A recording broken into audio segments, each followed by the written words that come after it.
আসসালামু আলাইকুম। আজকের আন্তর্জাতিক বাংলা সংবাদে আপনাকে স্বাগতম। শুরুতে জানাব সংবাদ শিরোনাম, এরপর বিস্তারিত।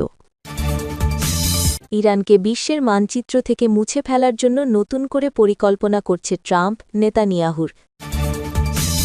স্বৈরাচারী হাসিনার মতো কি মোদি সরকারের সাথে বিএনপি সরকার বন্ধুত্বপূর্ণ সম্পর্ক গড়ে তুলতে পারবে? এ নিয়ে থাকছে বিস্তারিত প্রতিবেদন।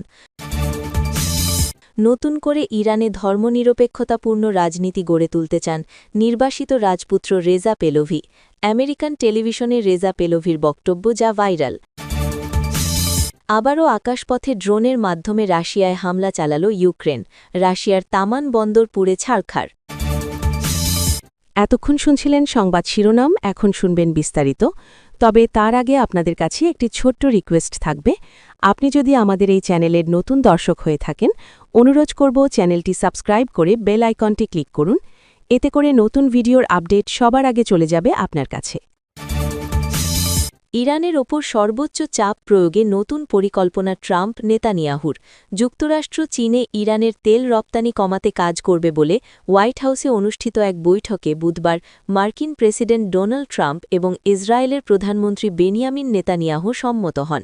বিষয়টি সম্পর্কে অবগত দুই মার্কিন কর্মকর্তার বরাতে শনিবার এই তথ্য প্রকাশ করেছে অ্যাক্সিয়াস। এক জ্যেষ্ঠ মার্কিন কর্মকর্তার উদ্ধৃতি দিয়ে অ্যাক্সিয়াস জানায়, আমরা একমত হয়েছি যে ইরানের বিরুদ্ধে সর্বোচ্চ চাপ প্রয়োগে আমরা পূর্ণ শক্তিতে এগোব। উদাহরণস্বরূপ চীনে ইরানি তেল বিক্রির বিষয়।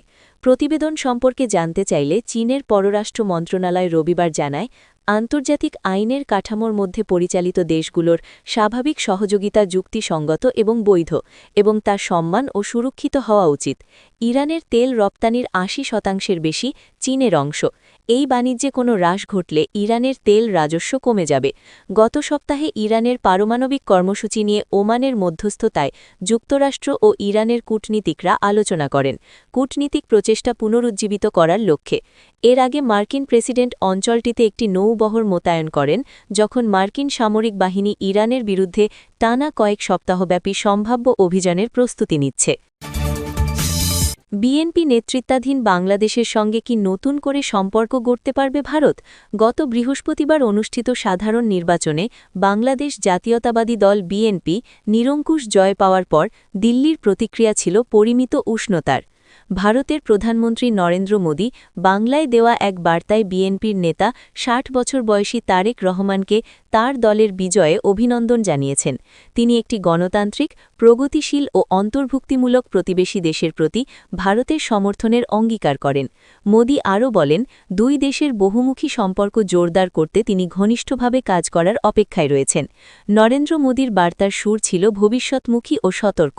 ২০২৪ সালের জুলাই মাসে জেনারেশন জেড নেতৃত্বাধীন গণ অভ্যুত্থানের পর হাসিনা ভারতে পালিয়ে যাওয়ার পর থেকে দুই প্রতিবেশীর মধ্যে সম্পর্কের অবনতি ঘটে এবং উভয় পক্ষেই অবিশ্বাস জোরালো হয়।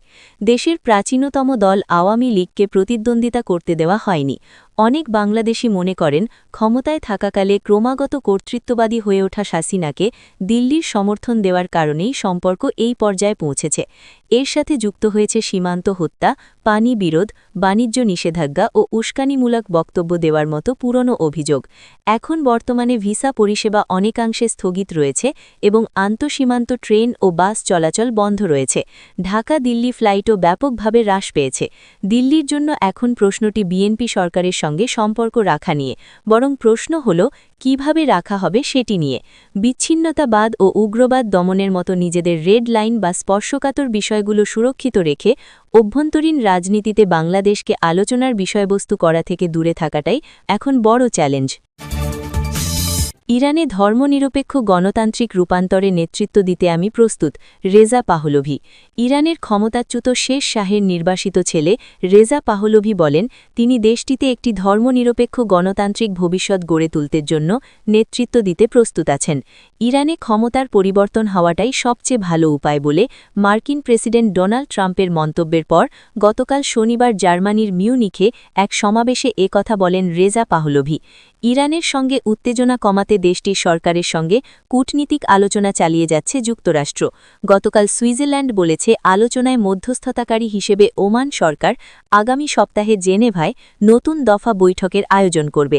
আর এরই মধ্যে রেজা পাহলভি ইরানের নেতৃত্ব দেওয়ার আগ্রহ প্রকাশ করলেন।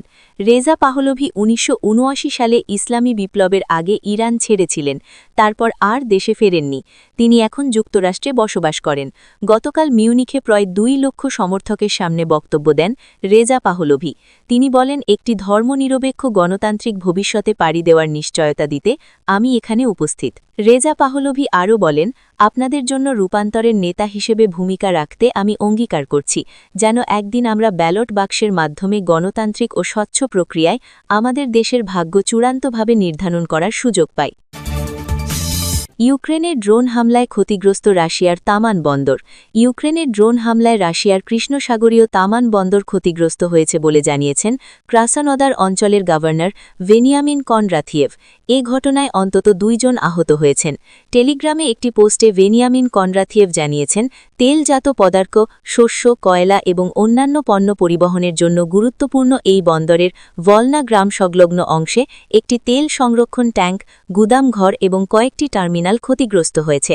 গভর্নরের তথ্য অনুযায়ী বন্দরে সৃষ্ট বহু আগুন নিয়ন্ত্রণে আনতে ১০০ জনের বেশি কর্মী কাজ করছেন।